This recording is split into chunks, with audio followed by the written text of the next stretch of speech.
रात का समय था। जून जुलाई का महीना चल रहा था। जैसा कि गाँव में बिजली कम आती है और ज़्यादातर घरों में ग्रामीण घर के आंगन में ही चारपाई डालकर सोते हैं, वैसा ही एक परिवार आंगन में सो रहा था। रात के लगभग 11-12 बजे का समय होता है। तभी जो इस परिवार का सबसे बुजुर्ग आदमी होता है, उसकी आंख खुल जाती है, क्योंकि गर्मी के महीने में वैसे भी रात को प्यास ज़्यादा लग जाती है। तो बुजुर्ग आदमी पानी पीने के लिए जैसे ही मटके के पास जाता है, तो देखता है कि एक कमरे की लाइट जल रही है। दरअसल वो कमरा उस बुजुर्ग की पुत्र वधू का था। वो कमरे के पास जाकर ताक झांक करने लगता है। इसी ताक झांक की कोशिश में उसे एक खिड़की खुली मिल जाती है। वो पूरी तो खुली नहीं थी, लेकिन उसमें से अंदर झांक कर देखा जा सकता था। जैसे ही वो खिड़की के पास जाकर उसमें से झांक कर देखता है, तो उसे जोर का झटका लगता है। उसकी पुत्र वधू एकदम नंगन होकर संबंध बना रही थी और उसकी सिसकियों की आवाज उस कमरे में गूंज रही थी। अपनी पुत्र वधू को इस हाल में देखकर बुजुर्ग की हालत खराब हो जाती है। वह वहीं खड़ा खड़ा जैसे जम सा जाता है। नमस्कार दोस्तों, मैं आरती शर्मा क्राइम स्टोरी चैनल पर आप सभी का स्वागत करती हूँ। आशा करती हूँ आप सब अच्छे होंगे, स्वस्थ होंगे। दोस्तों, आज की जो सच्ची घटना मैं आपको सुनाने जा रही हूँ, इसको सुनने के बाद आपका भी दिमाग चकरा जाएगा। कैसे आज के ज़माने में इंसान अपनी हवस की भूख को मिटाने के लिए, पूरा करने के लिए अपनी मान मर्यादा, इज्जत सब कुछ भूलता जा रहा है। वह अपनी काम इच्छाओं को पूरा करने के लिए किसी भी हद तक गिर सकता है। तो दोस्तों, घटना में आगे बढ़ने से पहले आप सभी से रिक्वेस्ट है कि अगर आप हमारे चैनल पे नए हो तो प्लीज़ चैनल को सब्सक्राइब कीजिएगा और वीडियो को लाइक कीजिएगा। तो चलिए आगे बढ़ते हैं बिना समय व्यर्थ किए। दोस्तों, कहानी को अच्छे से समझने के लिए हमें 3 साल पीछे जाना होगा। पूर्वी राजस्थान में स्थित भरतपुर राजस्थान का एक जिला है, जिसका एक गांव है जगीना। वहीं पर रामकिशन चौधरी अपने परिवार के साथ रहता है।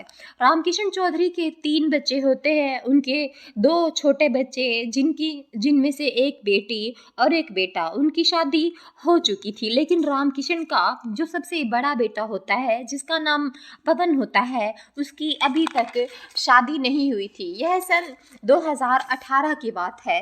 पवन अपने पिता के साथ ही खेती बाड़ी का काम करता था। वह ज़्यादा पढ़ा लिखा नहीं था। उसने केवल 5वीं तक ही पढ़ाई की थी, क्योंकि उसका मन पढ़ाई में नहीं लगता था। इसीलिए रामकिशन ने उसे अपने साथ खेती बाड़ी में लगा लिया। पवन कम पढ़ा लिखा था, इसीलिए उसकी शादी भी नहीं हो पा रही थी। हालांकि रामकिशन के 2 बच्चों के घर बस चुके थे, उनकी शादी हो चुकी थी। फिर भी रामकिशन अपने बड़े बेटे पवन की शादी को लेकर अक्सर परेशान रहता था और उसने उसके लिए रिश्ता तलाश करना शुरू कर दिया था और वह हर जगह रिश्ते की तलाश करता रहता था। अब तक पवन की उम्र 32 साल की हो चुकी थी और उसकी शादी की उम्र भी निकल रही थी। रामकिशन जल्दी से जल्दी अपने बेटे पवन की शादी भी करना चाहता था, ताकि उसके सभी बच्चे बराबर हो जाए और उसके सर से पवन की शादी का बोझ उतर जाए। एक दिन रामकिशन का एक दोस्त रामकिशन से पवन के रिश्ते के लिए बात करता है और कहता है कि लड़की सुंदर है, बस दूसरे राज्य की है, तुम्हारे थोड़े बहुत पैसे लगेंगे, अगर तुम चाहो तो ये रिश्ता मैं करवा सकता हूँ।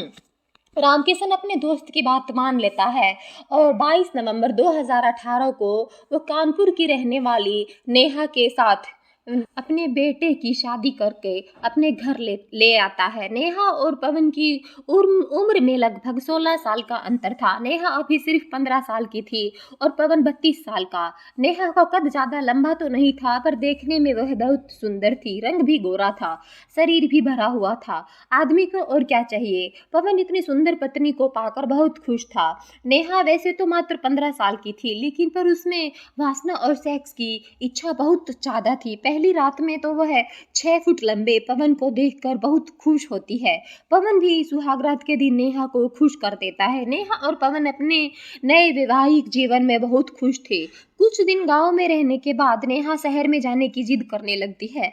पवन करता भी तो क्या करता, वो अपने दिल के हाथों मजबूर था। जैसा अपनी उसकी पत्नी चाहती थी, वैसा वो करता जा रहा था।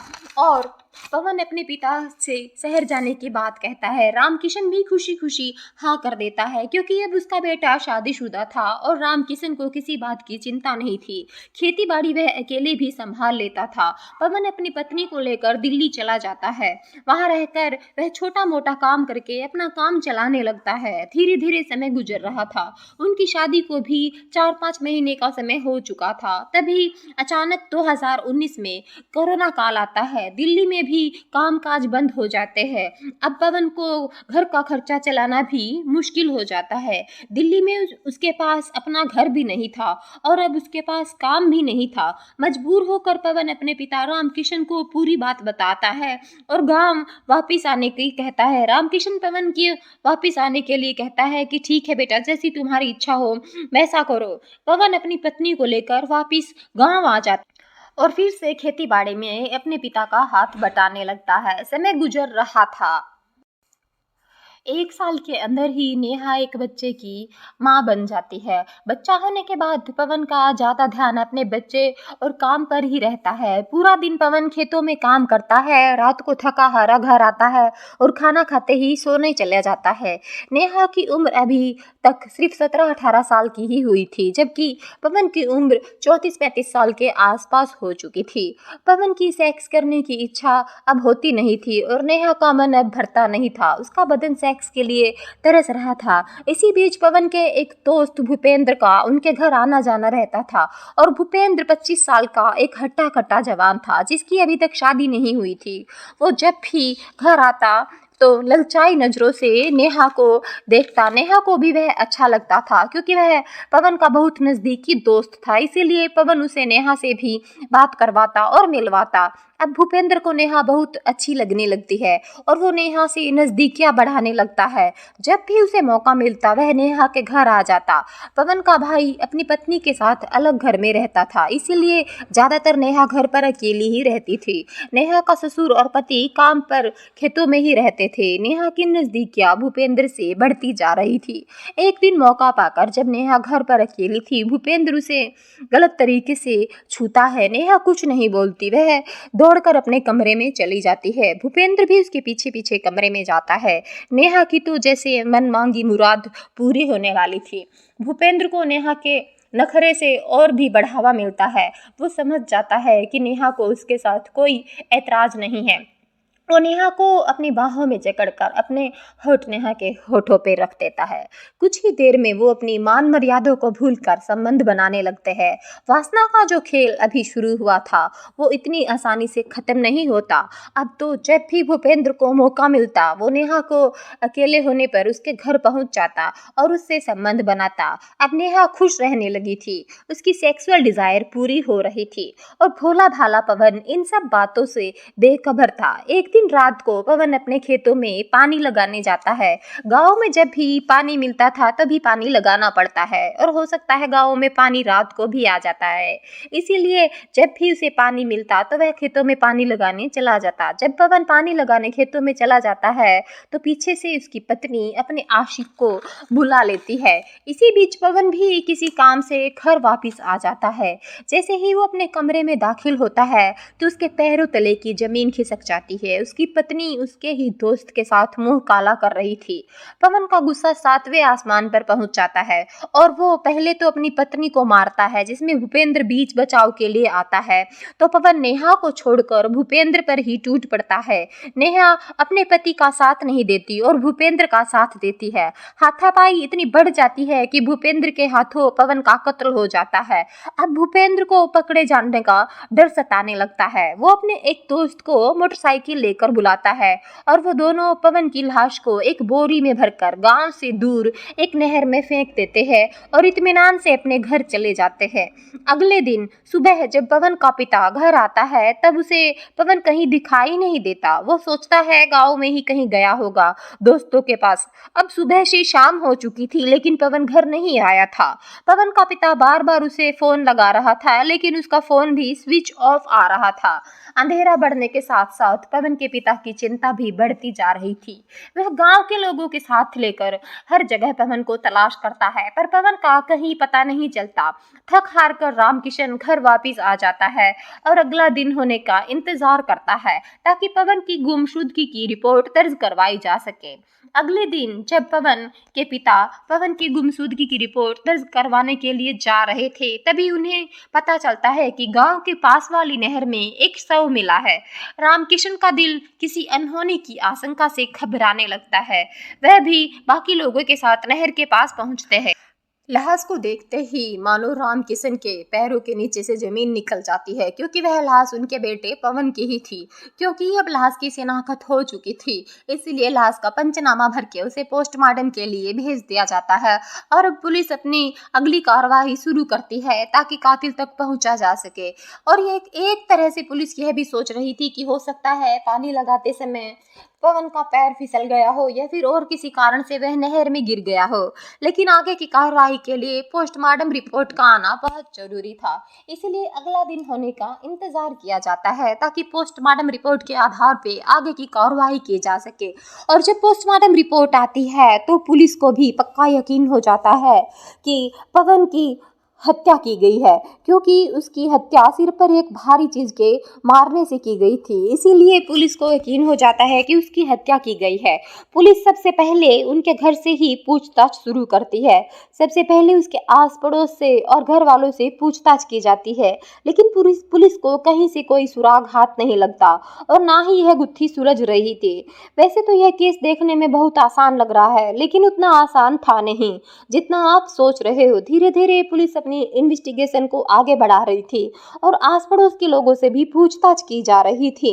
लेकिन इस केस में आगे बढ़ाने के लिए वो जो पवन की पत्नी है नेहा, उससे भी पूछताछ करनी बहुत जरूरी थी। लेकिन जब भी पुलिस नेहा से पूछताछ करने के लिए आती, नेहा बेहोशी का नाटक करने लगती और अपने बिस्तर पे गिर जाती या फिर बीमारी का नाटक करने लगती। और कभी कभी रामकिशन भी पुलिस को पूछताछ करने से मना कर देता, कहता उसकी बहू का इसमें कोई रोल नहीं है, वह इसमें शामिल नहीं हो सकती या फिर उसकी तबीयत खराब है, कुछ भी कहकर वो पुलिस को उससे पूछताछ नहीं करने देता।